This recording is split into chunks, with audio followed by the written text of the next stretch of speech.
Well, hello there, and welcome to Roundtable here on Cellular Community Television. I'm your host, Adam Cook, and we have a jam-packed show for you this week as we recap several items from the latest regular monthly meeting of Richmond Municipal Council. To help provide some analysis, commentary, and reaction to these council items, I've invited Warden Amanda Mombourquette to sit down for an interview with me for this week's episode. We have a lot to cover, everything from service gaps in landline and cell phone service around Richmond County to concerns about solid waste collection and the cost for solid waste collection in Isle Madame and central parts of Richmond. You're also going to hear some public reaction to changes to municipal bylaws involving wind turbines in Richmond County. But to kick things off, there's a new deputy warden in town. Shawn Samson, the councillor for District 1, elected the same year as you were in 2020, became the new deputy warden. He was nominated and was unopposed for the position. Can you tell me a little bit about working with Councillor Samson, not just in the weeks and months going forward as the deputy warden, but what it's like having him around the council table working with you as the warden? Oh yeah, it's fantastic. You've heard me say it before, Adam. I think we have a really great team of people around that council table, and we work well together as a unit.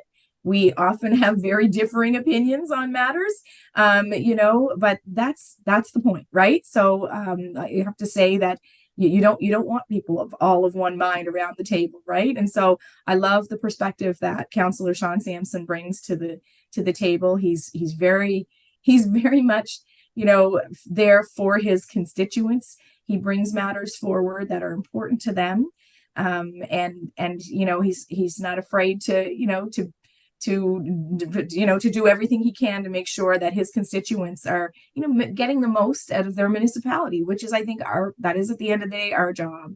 I know that he supports his constituents well in terms of connecting them to programs, and so I've learned a lot from him, and I'm looking forward to working with him in the future. It's been a great relationship that I think all the councillors have had around the table, but particularly Shawn, I have to say. Councillor Samson he was the first, some of the first words out of his mouth at the council table was that if something is good for one district, it's good for all of Richmond County. So really brings a uniting voice to our table. And that is something that, I treasure greatly. It's kind of how I approach things as well. And so I'm really looking forward to the next few years, the next year or so, with him in the deputy warden seat. We've had some great service from our other deputy wardens, and I don't know if you've noticed, Adam, but each year the deputy warden at the time will nominate another person to be the next deputy warden. So it was really nice of Brent Samson, Councillor Brent Samson, to nominate Shawn for the position, and of course Shawn accepted. And so everyone around the council table, all of the councillors have had an opportunity to kind of sit as a deputy warden, and it's worked really well. I can't think of a time when the council was more collaborative than they have been in this this position of deputy warden. It's been really great to see. I will admit that I did not know that the previous deputy warden nominates the new deputy warden. That is interesting. It's nothing that's usual. I will tell you that. It's just something that this council decided that they would like to do for the 4 years, when we started out. And so I'm really impressed with how it's gone, frankly. It may be hard to believe, but we're less than a year away from the next municipal election in Richmond County, and the Nova Scotia Utility and Review Board has finally laid down its decision as to how many councillors Richmond will have in that election and what municipal boundaries are going to look like in the 5 districts. So we're going to get some thoughts and some reaction from that decision from the Utility and Review Board right now from Richmond Warden Amanda Mombourquette. Yeah, I think council was really pleased to see the written decision come in. We had, received some indication from the board when they visited here, and they had a public hearing to discuss the tweaks that we were suggesting and maintaining the status quo of 5 members. And so, we kind of had an idea that they were going to rule in favor, but really it's not until you have that written decision in your hands, right, that for sure that, what the direction is going to be for the next election. So we have maintained the 5 councillors, and we've made some like we would say tweaks to the 5 districts, just to kind of clear up some confusion, around some of the lines, as well as some dividing of areas. But so I think voters will be pleased with the outcome. Honestly, it maintains 2 councillors on Almadam. It has the 3 councillors on the mainland, clears up some confusion around, sort of that Lennox Passage area, so the confusion around the Grand Grave Road, depending on what side or how far down you lived on, lived on it, your district would change, and kind of clean things up around that kind of River Bourgeois area for the folks in Thibaultville as well. So, so I think, I think we're really pleased, and I think voters will be pleased, and hopefully, hopefully in 8 years, when it's time to review again, we'll have problems of more population growth and more economic growth to deal with. But for now, we felt the status quo was the best way to go. Were there any changes that the Utility and Review Board made in terms of the boundary revisions? Was this basically exactly what Richmond Municipality had put forward in terms of making, as you say, adjustments in areas like Almadam, in areas like Grand Grave and Thibaultville? Basically, did you folks get what you wanted? Yeah, it came back exactly as we had recommended. And really, when I'm thinking back to when the review board was here, doing their hearing with council and members of the public, they just were very clear. They were impressed with the level of consultation that we did in the community, the open houses, the information sessions, the surveying, so they really thought that, that was an appropriate level of consultation. And I think that contributed a lot to their willingness to go with our recommendations. So, they've got certain targets that they look for, plus or minus 10% between districts. When it comes to voter parity, the number of voters in each district, you don't want one district to be really, really big and another to be really small. You want to kind of equalize them as much as possible. But we kind of came in somewhere between 10 to 13% for most of the districts in terms of, one district having more or less than another. And we were a little outside their 10% target. But I think the case that we made and the consultations that we did for, about communities of interest and how people identify and, where their most natural sort of flow of people and, and traffic would happen. I think that's why they were in agreement with us. So it was a good outcome from our perspective. So as we remind our viewers that none of the changes are taking impact until the next municipal election taking place in about a year's time. In the meantime, where can Richmond residents go to find out what exactly has happened in terms of any minor changes that might be happening to boundary lines in their district? Essentially, where can we find the information? Yeah, so we keep all of that information on our website. If you go to richmondcounty.ca, you'll find the boundary information there that shows the new boundaries, and right down to the civic address. If you're near kind of the line of one district or another, it will tell you exactly where those new boundaries are going to be. They will take effect, as you mentioned, Adam, in the next election. So it'll be October 2024 before those changes are enacted. For now, if you're looking for information on your current district, when you go to our website, you just click on council and you'll see a list of the councillors, and you can click on a map to each district. So that will show you current, and then the other section will show you the future. And again, I just want to thank the folks who came out and participated in those consultation sessions. There was some really great discussion. People had some concerns and they had opinions, and we kind of were able to take a lot of that and funnel it into those recommendations we made. So I really do think people will see their feedback reflected in the changes going forward. And I again kind of would remind folks that this is something that the municipality is mandated to do. We must do these kinds of review every 8 years, and the province requires us to do that because of the population shifts that happen, and that people are moving all the time, right? So just to maintain static districts, I think, would be inappropriate. So now that we've got this complete, we'll look forward to another 8 years' time. But we're really pleased that, at the end of the day, we make a recommendation. The UARB has the final say. And it was really nice to see them in agreement with the councillors. Now, it's not just the number of municipal councillors that has discussion going at the council table in Arishat these days. A new organizational chart for municipal staff was approved at the latest regular monthly meeting on October the 23rd. However, as you're going to see in the footage we have from that vote, not all councillors were in favour of adding a new staff position to deal with community development in Richmond County. Here is how the vote went down, and here is also some analysis on the adding of a new position to the staff grid from Richmond Warden Amanda Mombourquette. So we are expanding the scope of the department. It was very much 100% focused on recreation, but now we are looking to add kind of a community development piece. So we, in our last budget, supporting that strategic plan, we hired a new special projects and community development officer. So, she's beginning her work with us, and will report now to that department, right? Through that department.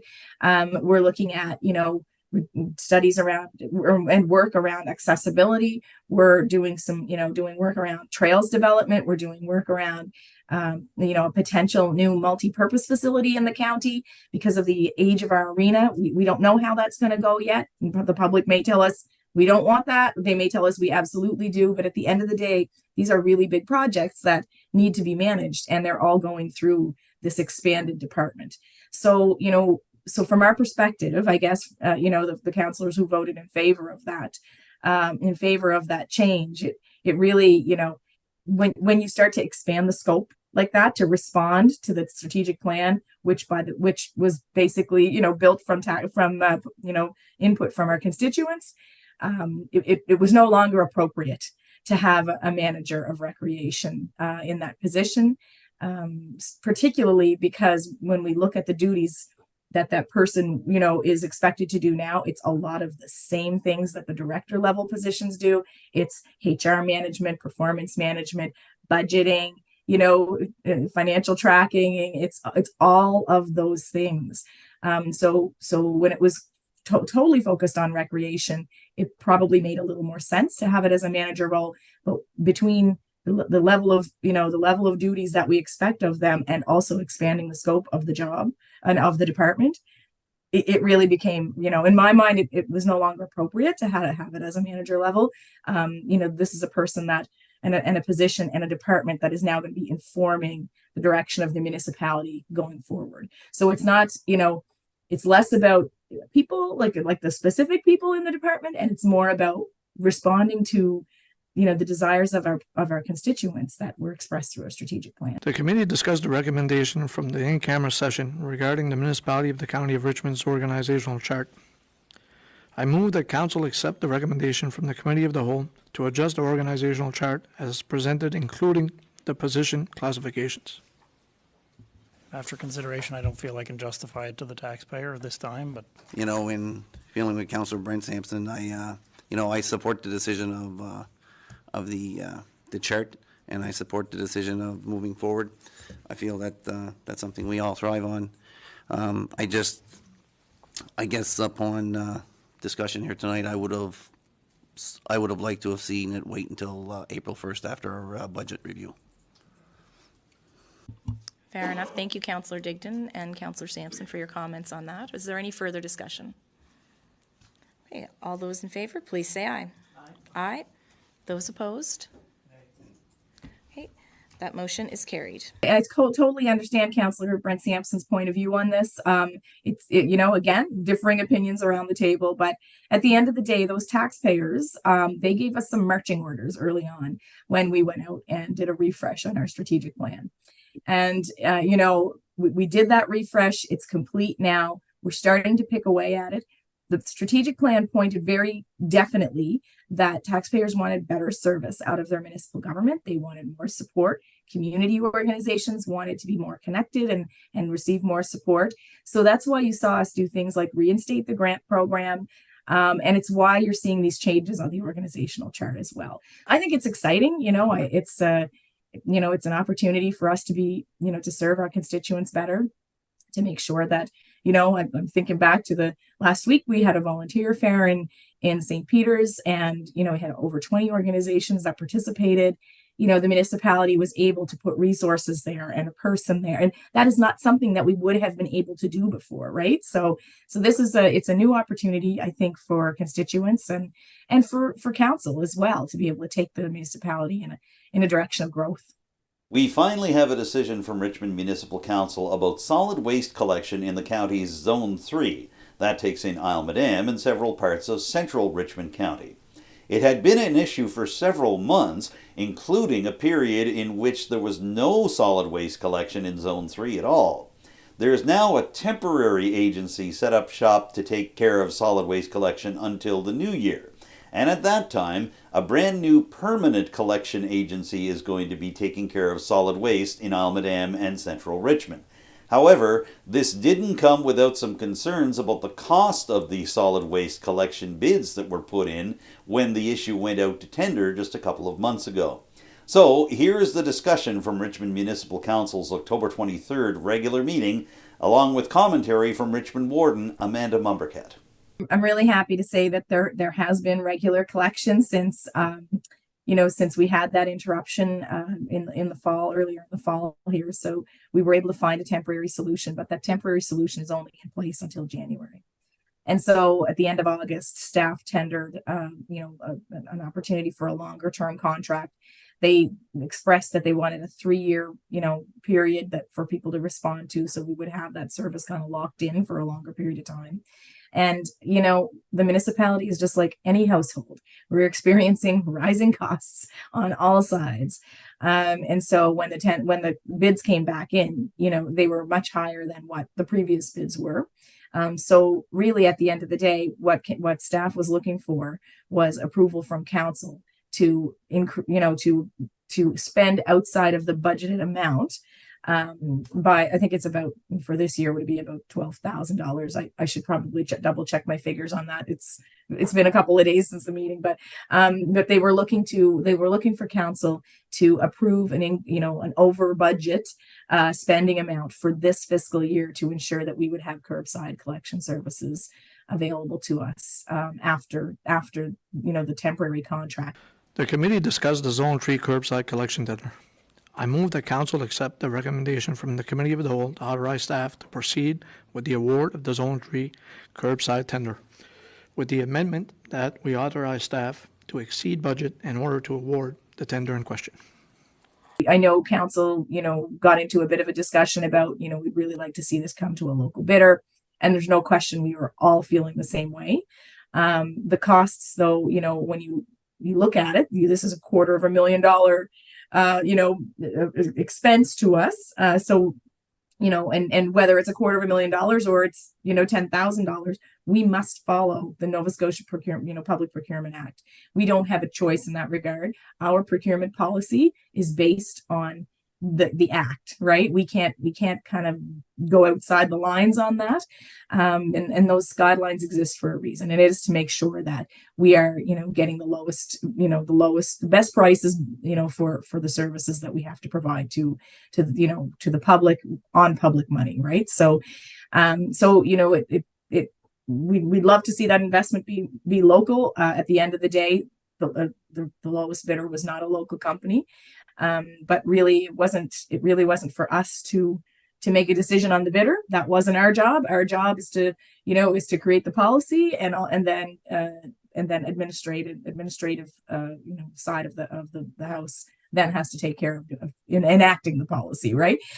So our role really was to just approve the over budget spending. So we did that, and like I said, hopefully in future years we'll see more local bids, but we do appreciate the fact that we received bids at all. So we're feeling like this is an essential service to the public. And I'm going to tell you, those couple of weeks of interruption were a big deal for people because not everybody has the ability to just take a run to the waste management facility, right? Like with their garbage and solid waste. So it's it was a tough one for us, but it is what it is. So the motion has been made and amended with a friendly amendment. Could I have a seconder on that item? I'll second that. Thank you, Councillor Melanie Samson. Any further discussion? Yeah, Madam Warden, I'd just like to, just for future, I guess, projects or RFTs that go out, maybe we can refer to our bylaw and policy committee to just double check with.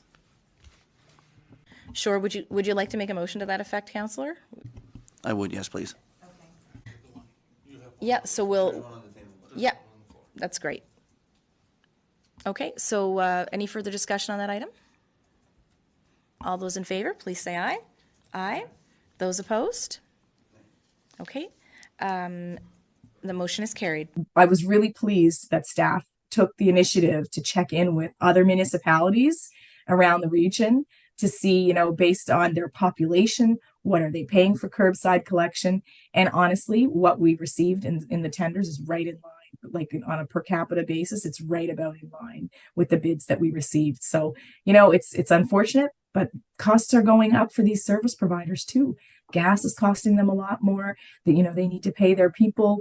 It's not a cheap service to provide, but we do recognize it's an essential one. So, you know, staff recommendation was to definitely approve the overspending on that line item of the budget, and so we went with their recommendation to do so. Now, you brought up the rising costs of the bids that are coming back in. I know officials with the town of Port Hawkesbury recently expressed the same concern. CAO Terry Doyle saying that it had a big impact on their own budget talks this year. While we're talking about that, I know that the town and the county are trying to nail down a date for their upcoming joint council meeting. How is that going?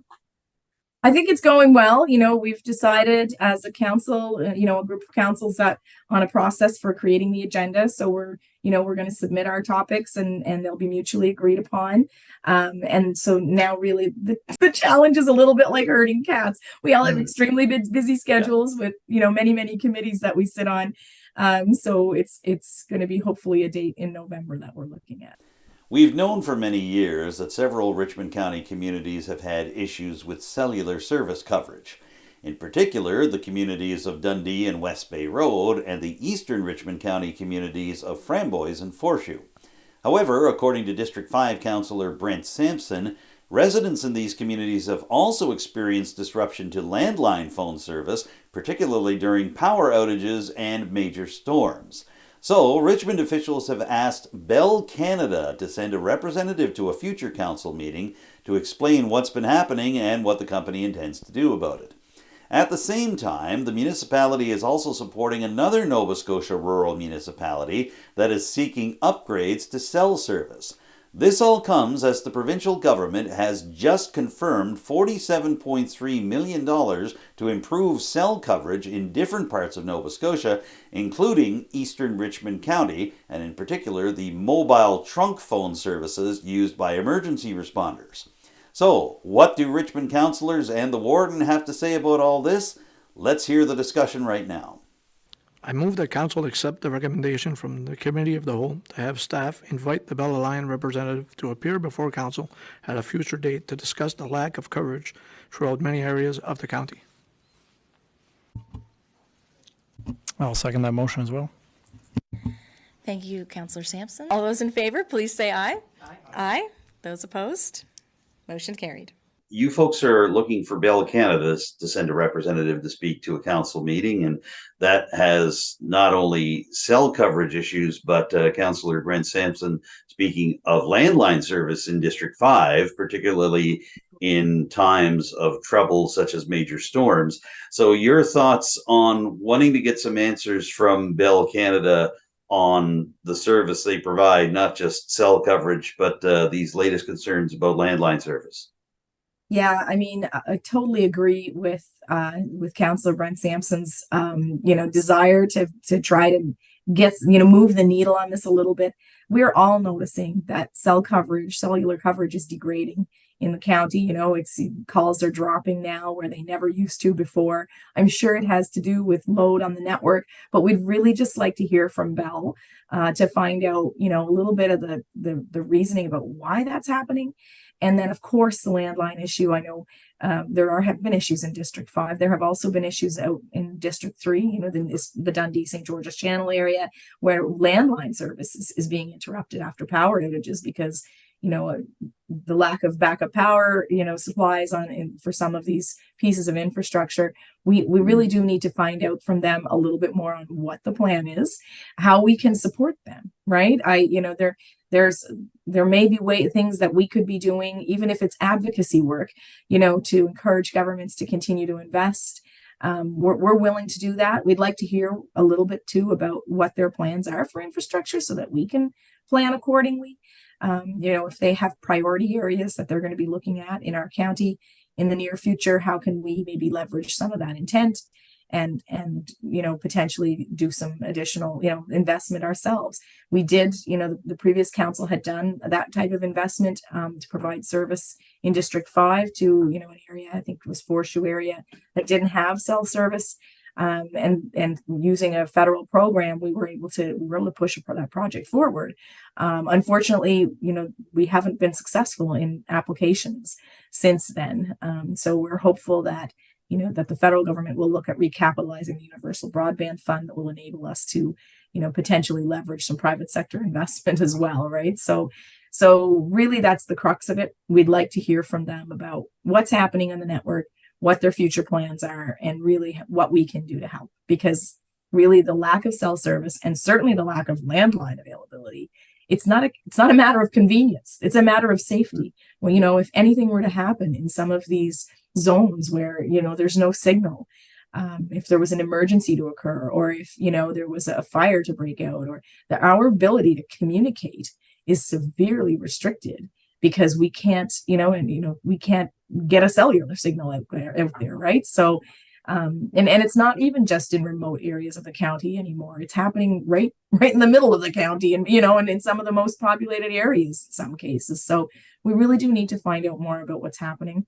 I'm really hopeful that Bell will be able to bring some information to the table, and that we can start to have a more collaborative discussion. I know we've asked them to come and speak to us in the past, and I'd say the relationship has been positive, but at the end of the day, we do need to see some results. So we're going to keep pressing on this as long as it takes, really. We did have one piece of correspondence from the municipality of the District of Shelburne regarding a letter to the Nova Scotia Federation of Municipalities related to improving cell phone service, cell phone coverage for emergency preparedness reasons, and certainly a topic that has been close to our heart here in Richmond County and discussed at our last meeting, certainly. So I don't know if councillors had any comments on this. The letter is provided for information purposes, but if you'd like to speak to it, please do so. If not, we'll move on to the next item.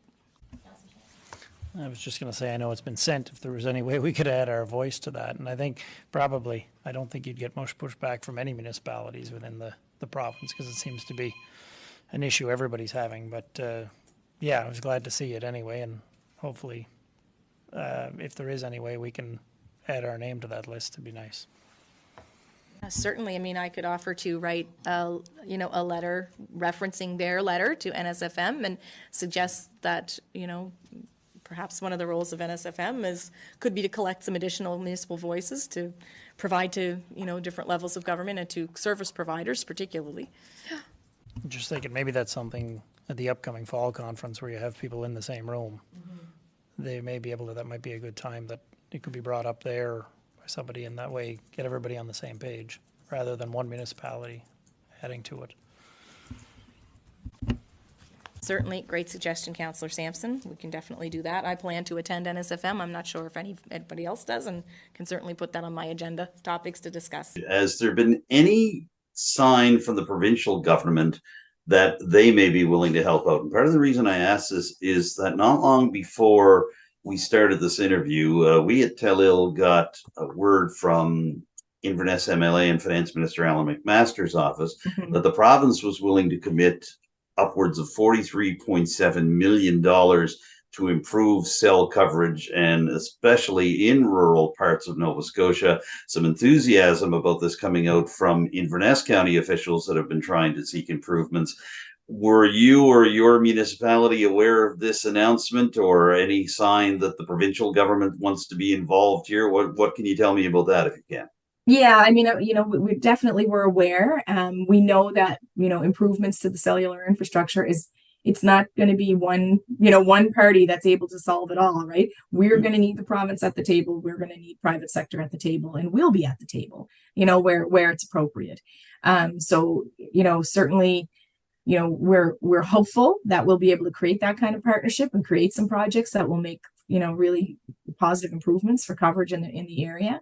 But it needs to start with a conversation. So that's what we're up to. Discussion surrounding wind turbine placement has intensified over the past couple of months at the Richmond Municipal Council table, particularly as members of the public air their views about proposed changes to municipal bylaws regarding placement of turbines in the central portion of Richmond County. We're going to hear from a couple of people who have some things to say about this and who brought their thoughts forward at the October 23rd regular council meeting in Arishat. In just a few moments, you're going to hear from a resident of Janvrin's Island, Wesley Martin, who appeared during the public question period at the end of the October 23rd meeting. But we begin with some further discussion and a vote about changes proposed for the central Richmond area regarding planning around wind turbines in that part of the county. Regarding the wind turbine overlay mapping amendments to the Richmond County Municipal Planning Strategy and Land Use Bylaw, and again, this is a second reading approval that we're seeking. So we're looking for a motion to give second reading approval for the wind turbine overlay mapping amendments to the Richmond County Municipal Planning Strategy and Land Use Bylaw. I guess I would just like to let everybody know, in case you're unaware, that we are looking at sending, this is going to the PAC committee for review, right? And then can be addressed or changed at any time moving forward? So we are looking to get feedback from folks, and we thank the folks at PAC for taking this on for us as well. My name is Wesley Martin. I live at 1447 Janvrin Harbor Road in West Arishat, and my subject tonight to ask a question is a set of proposed amendments to the county bylaws that received their first reading at a council hearing on October 25th. And I'm here tonight because the September 25th public hearing agenda did not include the 10 pages of substantive staff report that would have permitted interested residents to respond to the details of the proposed bylaw. So I find it necessary to ask questions at this late date. I was at that public hearing. So question one is a long one, unfortunately.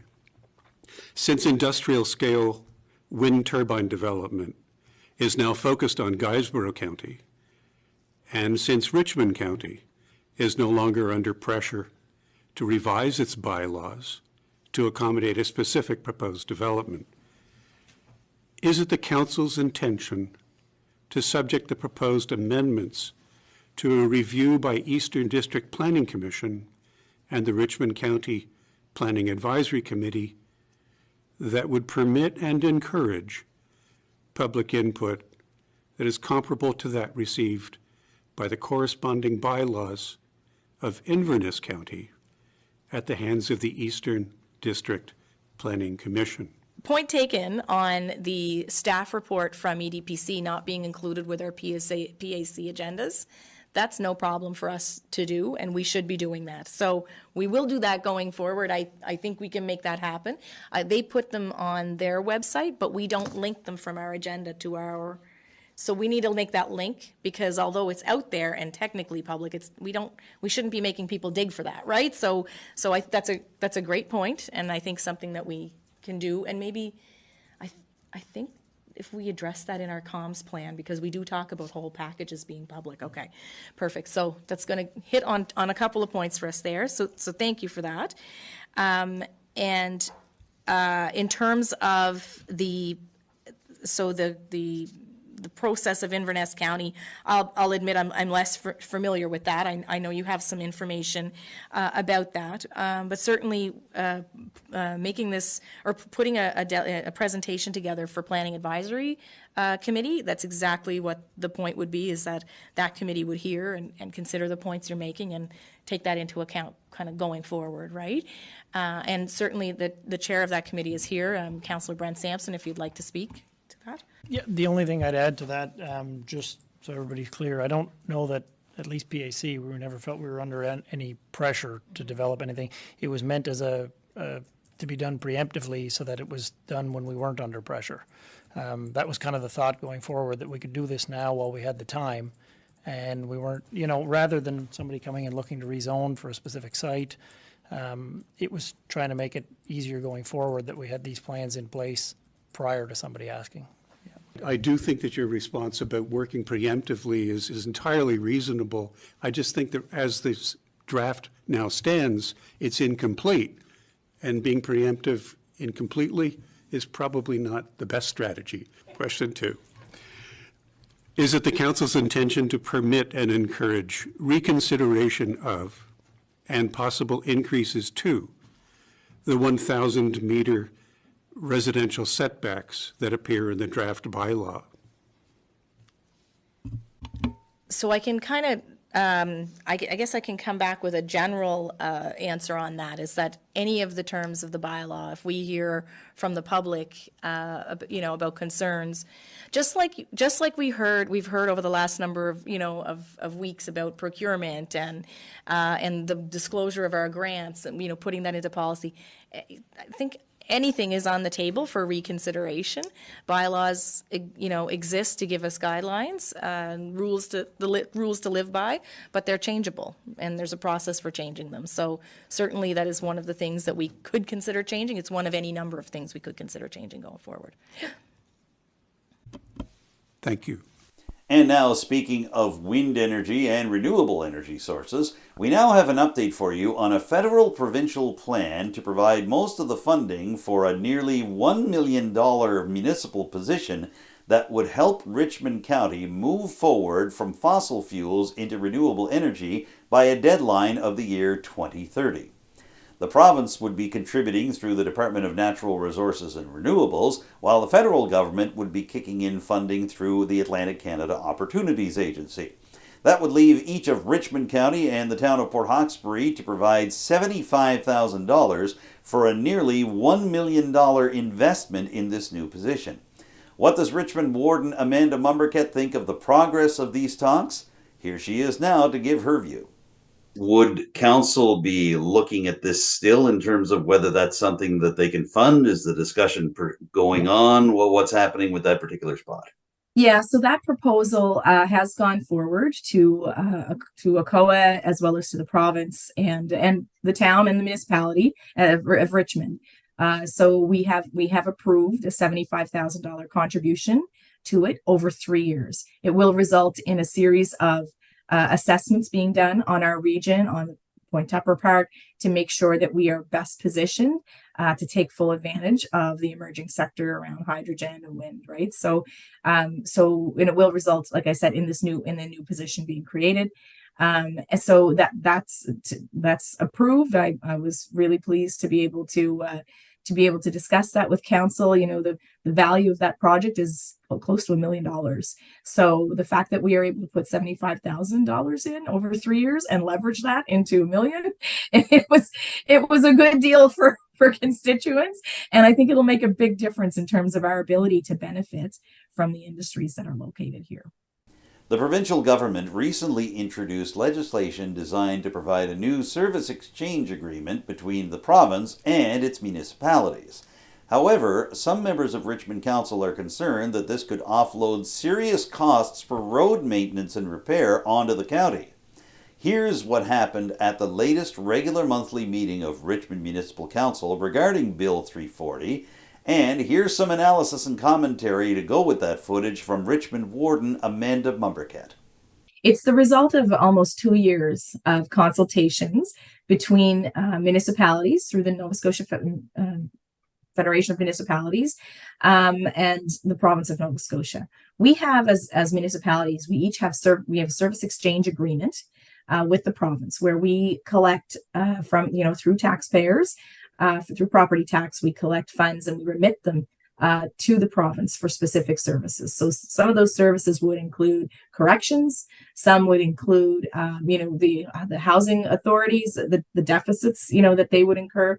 The municipalities would cover, you know, education amounts, and certainly other services as well. So right now, one of the programs through the current service exchange agreement is, the 50% cost sharing to pave or repave J-class roads, right? So, so this new service exchange agreement, Bill 340, would renew, I guess it would create a new framework for us to be working with the province. So one of the items that was originally discussed was a roads program, two parts to a roads program, one more related to towns, which towns seem to be in support of, and so we would support. It doesn't apply to us, but we're happy to support the bill if it makes sense for those those members of the NSFM. The other part, though, was a proposal where for, I think it's G, H, I, and J class roads. There's not a lot of them in Richmond County, but there are some, and these would be the jointly owned roads. So the new program proposed that we would pay, if we would access, provincial funds, 50% to do new paving on these roads, but that after the project was finished, the roads ownership would transfer to us, to the municipalities. And we are not in a financial position to start maintaining roads. The cost to duplicate snow plowing service, grading, like you name it, would just be astronomical for us. So, we expressed that to Minister Lohr, and I'm really pleased to say he listened. The government listened, the provincial government listened to us, and they have assured the NSFM and us through NSFM that proposal B on the potential transfer of ownership of roads is going to be moved off the table and will be for further discussion to figure out a way that it would be more sustainable for municipalities. So that being said, with that component moved off, Richmond County was really, in a position where we felt we needed to express our support for Bill 340. It doesn't outline all of the, the details of what each piece will be. But what it does is it creates a framework where we can move these pieces into regulation instead of legislation, which is better for us because it means that as municipalities, when we need change, we don't have to wait for it to get onto the legislative agenda. We can deal with those changes at a staff level through regulation. So it's a fairly good deal. It eliminates the collection of property taxes for us on things, to cover things like housing and corrections, right? So that becomes now the purview of the province of Nova Scotia only, which is really simplifying the agreement. It's easier to understand. It will, I think, also save this municipality, Richmond County, a little over $400,000 a year. So we'll be able to either reinvest those funds into strategic priorities, through our new department, or we will be able to hopefully, cover rising costs, or we may even see a tax rate reduction. We don't know how exactly we'll be able to, and implement, the change that's coming. It'll be for future councils to decide. But right now, with the bill creating the framework that would get us to that kind of savings and simplification, the modernization of the service exchange, that's to me a very good thing. Essentially, as I noted in the memo, so Bill 340 is on the floor of the legislature now. It has passed first reading. It is currently being debated at second reading in the provincial legislature. I believe there is some filibustering going on at this stage of the game. There is a very vocal group who is, I guess, not in favor of the bill. Certainly, if you've read the news, all Nova Scotia, particularly CBRM, has some, objections to it. It does have the potential to significantly impact municipalities. We've discussed it here before in the original proposal after the consultation, and we'll say this work has been going on a couple of years now. So there's a lot of work that's been put in. But many rural municipalities, including Richmond, we talked about it here, we were really concerned about the potential inclusion of a program for upgrades to roads where the result would be the transfer of ownership of that road, and those would be for G, H, I, and J class roads under this kind of stream B of the roads proposal. We've met with the MLA to express our concerns. The committee then recommended that the road proposal stream be moved to Schedule A. And Schedule A is simply the schedule where they moved everything that had to be parked and couldn't be dealt with in this current legislative sitting. The government has, in the meantime, tabled Bill 340. It does not include the details on what will and will not be included in the service exchange. What it includes is a framework that creates a path to get us to service exchange renegotiation through regulation instead of legislation.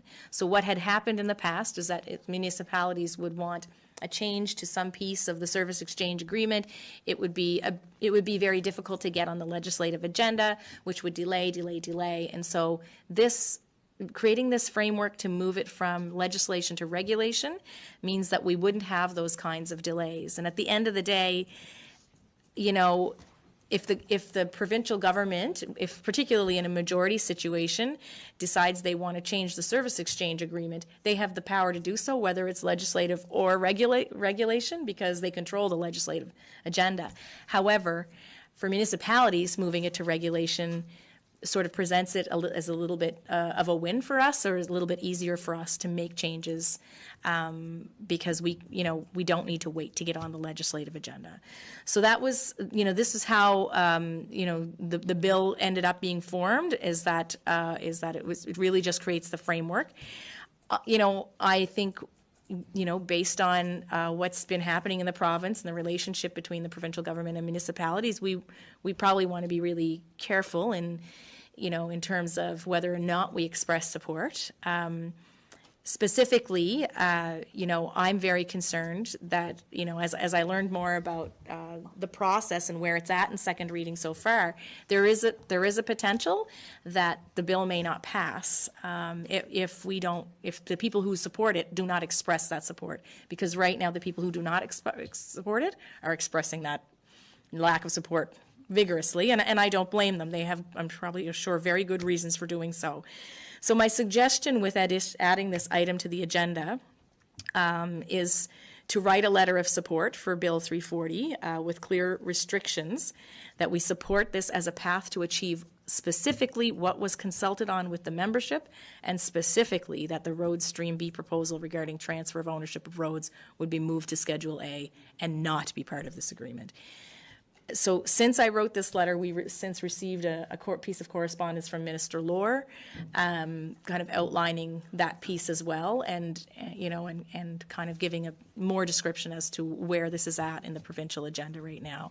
I was on the meeting, I guess, with the Minister Lohr, as well as many others, I'm sure, around the table. But the one of the questions that was unanswered was, I guess, bridge maintenance.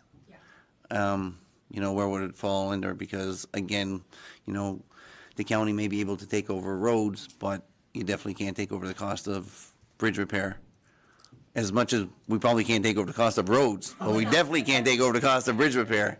Yeah. So, again, it's, before I would, vote to send a letter of support for Bill 340, I would kind of want to see the breakdown of. So that's exactly the point, Councillor Digdon, is you're not going to see that breakdown in the legislation. What the legislation creates is the pathway to deal with these items through regulation. So that's why I'm saying if we provide a letter of support, we do need to be very specific that the roads, including bridges, would, the letter of support is that we support this bill based on the consultations and the recommendation that that piece, the roads and bridges, would be moved to Schedule A and not become part of this current negotiation. Because more work needs to be done. The devil will absolutely be in the details. We cannot afford to take on roads and bridges. Yeah, 100%. So that's I guess, the only way in which I would suggest as a municipality we might be comfortable in issuing the letter of support, because I don't think we want all of the good work that's happened on housing and corrections. I mean, there's substantial savings for us there, right? We don't want that work to be all for nothing and have all that piece be thrown out because the bill didn't pass. But the only way I would be comfortable in writing a letter of support would be if we specify that roads piece is moved off the table. I would support the letter of support with like you say, our concerns and make sure we specify those concerns.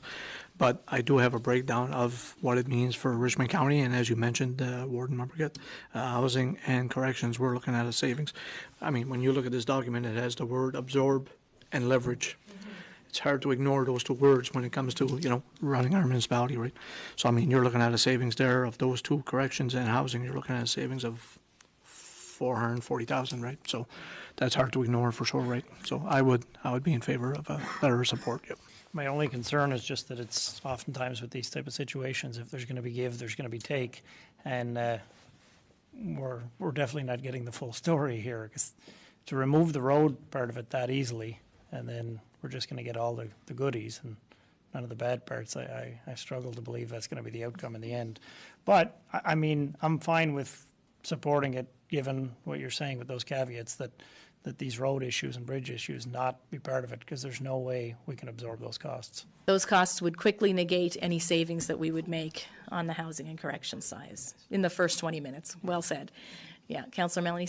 I would concur with that. Those would be my comments as well. Like, we need to have that part about the roads and bridges in there, but I'm concerned because everybody's trying to balance something. Could I have a motion that I would draft a letter on behalf of Richmond Municipal Council with clear restrictions, that Council supports the Bill 340 as a path to achieve what was consulted on with the membership, specifically, and when I say the membership, it's the NSFM membership that we're talking about there, specifically that the roads stream B's proposal regarding transfer of ownership of roads to municipalities be moved to Schedule A for further discussion. Madam Warden, just to clarify, when you read the last, did you say stream B or stream A and stream B? For the Just stream B was the only one that resulted in transfer of road ownership. Stream A dealt with roadways in towns, which the towns have expressed support for. I will say, I do wish that, hopefully that the province could find some path to reconciliation and agreement with the CBRM. I know that they have, that council has extreme concerns about the bill and about the process, but at the end of the day, there's a lot of rural municipalities that this is a very good step in the right direction towards, right? So hopefully those pieces can get ironed out for our larger municipal units. But as it stands right now, this is a good deal for Richmond County, and so we felt it was our responsibility to support it. And to wrap up this week's edition of Roundtable, we have further discussion on Richmond County's participation in a conference taking place in Membertou later in November. It has to deal with the concept of two-eyed seeing with regards to stewardship and protection of the Bredor Lake watershed. The Bredor Collaborative Environmental Planning Initiative, or CEPI, had asked Richmond County to consider providing funding for this event. And as you'll see in the accompanying footage from the October 23rd regular monthly meeting of Richmond Municipal Council, that led to some confusion over whether the funding would be going directly to the Bredor CEPI's budget or specifically to the conference taking place in Membertou later in November. So here is that footage from Richmond Municipal Council's October 23rd regular monthly meeting right now. We had a piece of unfinished business. Next item on the agenda. It is regarding the Bredor Lake CEPI grant application for the Type 4 Regional Health General Grant Funds. And the request is, of course, for $10,000, as you'll note from the application. Our Director of Finance has provided us with an update on grant amounts available. And we still have, I think, a total of $11,195. We have information from other municipalities and local governments. It looks like the contribution levels are ranging typically between $2,500 and $5,000. This is for the Two-Eyed Seeing Conference specifically, and I have to say the response to this conference has far exceeded the expectations of the planning committee, not just in terms of attendees. I believe we're probably going to have to cut registration off. And that's being held at the Membertou Trade and Convention Center, so that's a couple hundred people. It's a good-sized facility.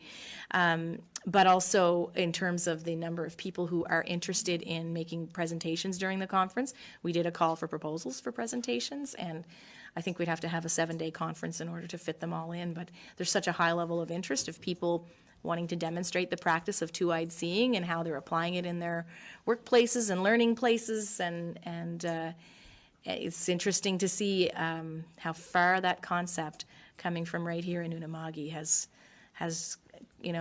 worked its way all across Canada and North America even. So, but that being said, there is a request for grant funds towards the conference, and I would open for discussion from councillors as to what you may or may not be comfortable with, or if we should be considering the request periods. Yeah, I mean, looking through the rest of the counties, I guess, that are on par with them, and we've been supporting them all along. So, I don't think we want to start at the bottom of the barrel. I don't necessarily know that we want to go to the top, but I'm comfortable. I feel comfortable at the $5,000 mark. I'm in total support of this conference, and I'd be in tune with the 5,000. I would be willing to share some of my district fund to the tune of maybe $500 out of my district fund. Don't know about everybody else, but yeah, I'd be willing to do that. Typically, a budget would say where they think that the funds will come from. When I look at their grant application has money coming from different funding sources. Again, should I assume that that's funding sources for the conference or for the organization? Because if I add these numbers together, that's $395, and then if I look at their conference budget, it's of expenses, it's $398, which leaves no, for lack of a better requirement for something in between. Yes, so the grant application is specific to the conference.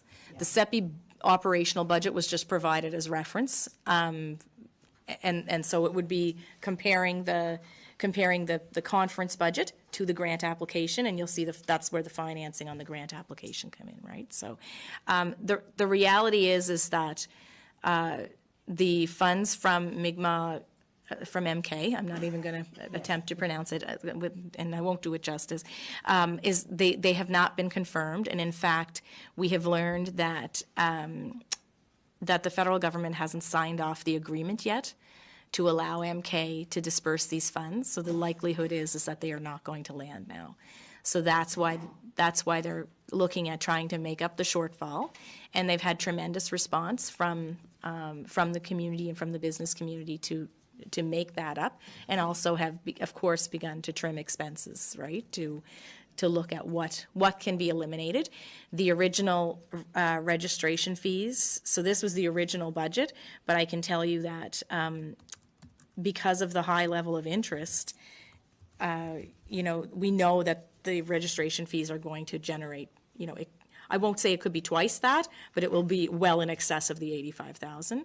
So we're confident that the conference can still happen in a sustainable manner, but the original financing that we had planned for it didn't pan out as such. I do anticipate that there will be federal contribution. It just probably will not come through that particular program, which is the Indigenous learning component. Okay, thanks for the clarification. Okay, so certainly with only $11,000 left in our Type 4, I wouldn't support a full $10,000 as per their request. I just want to confirm, Deputy Warden, when you say you'd give $500 from your district fund, you're still saying that the grand total would be $5,000, but now, based on this conversation right now, $4,500 would come from, and $500 from your district. Okay, so I would also give $500 from my district so that we can leave some more money in that Type 4 fund as well. So again, I would see a max of $5, which with the Deputy Warden and myself putting in $1,000, that will leave us at $4. And then if others can do something similar, but regardless of that, I would still support that level of sponsorship, because I do think it's a very important conference, and I would definitely, especially hearing that they may not get all of the funds that they were hoping for from MK, I want to make sure that they have what they need to proceed. Okay, thank you, Councillor Samson. Councillor Brent. Yeah, my only concern would be just where we're only a little more than halfway through our fiscal year, and we'd be running fairly low on the Type 4, the general fund. I was thinking more in the line of $2,500, only because seeing like Inverness's contribution and so on, but yeah, I can support the 5,000 if that's the will of council. Okay, thank you, folks. So it sounds like we have general agreement on an amount of $5,000. It's just in terms of how we get there. So, I mean, I would certainly be supportive of putting 500 in from my district funds as well to relieve the pressure on the regional fund. Because to your point, Councillor Samson, there's still months left in the fiscal year here. So, I as well would also contribute to 500 from my district fund. And so we had 500 from district funds 1, 2, 3, and 4, and 3,000 from the regional fund. All those in favor, please say aye. Aye. Those opposed? Right, that motion is carried. And there you have it. That wraps up this week's edition of Roundtable on Telil Community Television. Thank you for tuning in. And thanks once again to Richmond Warden Amanda Mombourquette for her reaction and analysis of last week's regular monthly meeting of Richmond Municipal Council. If you have any thoughts about what you've seen over the past hour, or just some suggestions for future editions of Roundtable, you can contact me directly or contact Telil Community Television in Arishat. And be sure to follow Telil on social media. For now, I'm Adam Cook. Thank you once again for joining me this week on Roundtable. I look forward to seeing you again next week with a brand new show. Bye for now.